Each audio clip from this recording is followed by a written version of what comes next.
Oke, kita lanjut lagi, kita coba lagi ya, biar nanti semakin memudahkan kita nanti melakukan pengujian.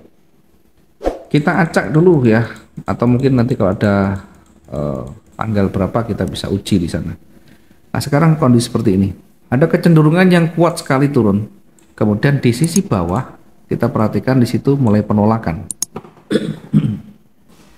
Di sisi bawah ada banyak sumbu, ada banyak benturan. Kemudian mulai bergerak naik. Mulai bergerak naik. Ini mulai bergerak naik. Dia mencoba naik, tetapi ada penolakan berikutnya. Ada candle yang berubah warna, mulai konfirmasi. Jadi begitu naik, tidak ada petunjuk di sana, tidak ada rejeksi, tidak ada loss momentum, tetapi ada perubahan warna ya.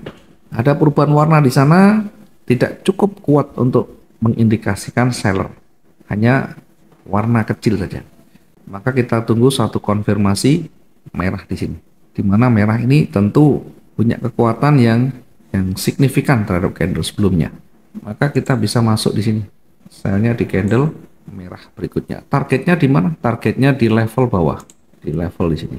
Atau kita targetnya di sini. Jangan terlalu jauh karena ini berpotensi memantul lagi ke atas. Kita geser. Nah, berpotensi memantul lagi. Memantul ini juga nanti di atas kita uji. Di atas kita uji di levelnya yang terdekat di sini ya. Selama di situ tidak bisa breakout, maka nanti bisa jadi balik turun lagi. Yang di bawah kita bisa uji di sini, yang banyak disentuh. Kemudian yang kedua kita uji di sini. Yang di atas, yang terdekat ini banyak penolakan, maka kita taruh di situ sebagai levelnya. Di atas ini kita bisa ambil posisi buy. Di bawah sumbu kita ambil posisi sell. Karena ini posisinya naik turun sama, maka tidak aman untuk masuk di posisi ini. Tunggu sampai keluar dari zona ini. Kita geser. Nah, sudah menuju ke atas, berada di levelnya juga di sebelah kiri. Ya, perhatikan kalau kita lihat di sebelah kiri jarum-jarum yang ada di sana, ini kita perhatikan ini menjadi wilayah level, sehingga berada di wilayah itu berpotensi memantul lagi ya, berpotensi memantul lagi. Ini adalah wilayah yang tidak aman sampai ada breakout lagi ya, tidak aman, belum aman. Bagaimana ketika ini breakout di atasnya, tetapi ketika dia ada posisi yang penolakannya cukup panjang dan masih nanggung ya, masih punya ada di sebelah kiri juga masih berdekatan, maka ini bukan termasuk breakout di dalam, bukan termasuk breakout di sana ya. Sehingga hati-hati, walaupun ada breakout, tetapi di sana ada rejeksi, ada loss momentum mendekati level. Mendekati itu bukan berarti persis satu garis, bisa lebih tinggi sedikit, bisa turun sedikit. Sehingga ketika ada loss momentum, ini menjadi petunjuk akan adanya penolakan seller. Dan seterusnya misalkan selanjutnya ada merah panjang. Apakah ini akan lanjut? Bukan. Kalau merahnya habis, mendekati level lagi, maka ini menjadi kekuatan yang seimbang. Kekuatan seimbang itu dia sempat naik dan turunnya hampir sama. Maka bisa kembali naik lagi sampai selesai. Satu hari itu tidak ada yang dominan, tidak ada tren, yang ada adalah range atau pergerakan yang datar. Sehingga berikutnya nanti kita tunggu di sini, breakout di sini. Karena lebih dekat di atas, maka tentu nanti akan banyak bergerak ke atas. Yang terakhir kan di sini. Jadi kalau ada pergerakan naik turunnya hampir sama, maka ini sangat beresiko dan tidak aman untuk kita entry tentunya ya. Meskipun kita manfaatkan peluang kecilnya, tentu harus hati-hati. Jadi satu hari kita tidak trading, tidak harus satu hari trading. Yang terpenting ketika pasar itu memenuhi syarat aturan entry saya masuk. Kalau enggak, tidak usah masuk. Oke, kita geser. Nah, kenapa lebih cenderung naik? Karena kecenderungan yang sebelumnya ini menuju ke atas. Nanti di atas diuji lagi di sini. Ya, kita uji lagi dari pergerakan yang ada, kita bisa menguji di tengahnya. Kita bisa menguji di area retracement juga di sini. Kita bisa menguji di area retracementnya, ya. Sehingga ketika naik, sementara kita uji di level ini 50 sampai 61,8. Berada di wilayah ini berpotensi koreksi turun lagi, koreksi ya. Sekali lagi koreksi Bisa jadi hanya sementara, habis itu balik naik lagi. Mungkin ada pertanyaan? Nih, suaranya habis sudah. Pak Wi, Oke, silakan Bu. ini yang di 1787 ini apa bisa dikatakan double bottom ya Pak Wi? Untuk dia penuh. 1787 eh 1787 bukan. Bukan karena ini siksak ya, siksak. Oh, jadi itu bukan termasuk double bottom ya Bukan. Pak? Bukan, tidak ada double Lanjut. bottom di sana. Siap, siap. Double bottom itu begini ya, lebih jelas walaupun walaupun tidak satu garis tapi dia ada volume yang mendekati.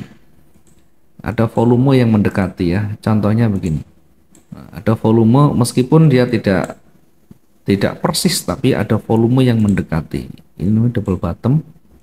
Ini double bottom. Jadi walaupun tidak satu, kalau kita lihat ini kan tidak persis satu garis Iya. ya, tapi mendekati, maka ini double bottom. Termasuk di atas walaupun tidak mendekati tapi kalau dia hampir maka sama, sehingga ada kayak swing ya. Di sini juga begitu. Ini kalau kita tarik garis tidak persis tetapi di area itu ada lekukan yang cukup terlihat ya. Ada lekukan yang cukup terlihat meskipun di bawah ada sumbunya, tapi kita lebih tekankan di volumenya ya. Kalau di double bottom itu lebih di volumenya, lebih dekat volumenya. Meskipun nanti tidak selalu persis satu garis tetapi mendekati. Walaupun nanti jarumnya ini ada kalanya lebih panjang atau lebih pendek. Gitu. Ada lagi, Bu? Nah, ini kan H1. Ya, Yang sering saya lihat itu kalau double bottom potensinya dia bullish. Itu apakah bisa dijadiin patokan Pak Wi? Kayak gitu. bisa, bisa. Konfirmasi dia bullish ya, double top, konfirmasi dia biris gitu. Iya, ya, tapi dengan catatan harus terkonfirmasi ya. Terkonfirmasi itu minimal ketika mau ambil posisi harus sudah ada hijau ya, harus sudah hijau, dan tetap kita gunakan minimal dua syarat. Ini dua double bottom. Mm-mm. Satu syarat dia ada rejeksi, bahkan rejeksi lagi. Yang kedua harus berubah warna. Minimal ada dua. Baru kita entry-nya di sini. Kita Untuk bisa lihat double bottom, tapi harus butuh konfirmasi untuk memastikan ada peluang di sana, ada potensi yang bisa kita dapatkan. Sehingga kalau kita entry buy, masih ada eh, potensi yang bisa kita dapat, potensi profitnya. Oke, ada lagi? itu aja dulu Pak Wi, terima Oke, kasih. yang lain mungkin Bu Delia, kalau ada yang lain atau Bu Vio mungkin silakan sampaikan saja, nanti kita akan bahas ya sambil kita memahami.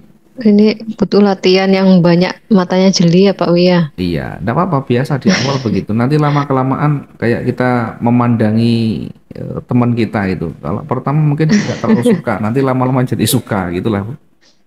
Candle begitu. Jadi kan kalau enggak pernah molototi terus, tidak pernah, ya artinya tidak pernah konsen di sana, nanti hilang. Jadi satu hari itu minimal harus harus lihat ya, minimal 3 kali ya. Kayak makan, kayak kita minum obat ya, ada pagi kita lihat, kemudian siang kita lihat, sore kita lihat, atau malam kita lihat. Pagi itu untuk melihat bukaannya seperti apa. Bukaan itu penting. Jadi hari ini misalkan bukaannya di mana, nanti akan terlihat di situ, bisa memberikan petunjuk ya. Satu, bukaan, oh bukaannya seller kuat sekali, sehingga ketika bukaannya seller begini, ada kemungkinan nanti kekuatan buyer juga akan muncul di sana. Dari sebelumnya seperti ini. Nah, ini sebelumnya, kemudian ini sudah mulai melawan. Hijau, kemudian melawan. Artinya ada lompatan yang ada di sana. Kemudian dengan posisi bukaannya merah, kekuatan seller, kekuatan yang panjang ini akan berlanjut ya. Tetapi tentu meskipun berlanjut ada batasan di sana. Ada batasan level.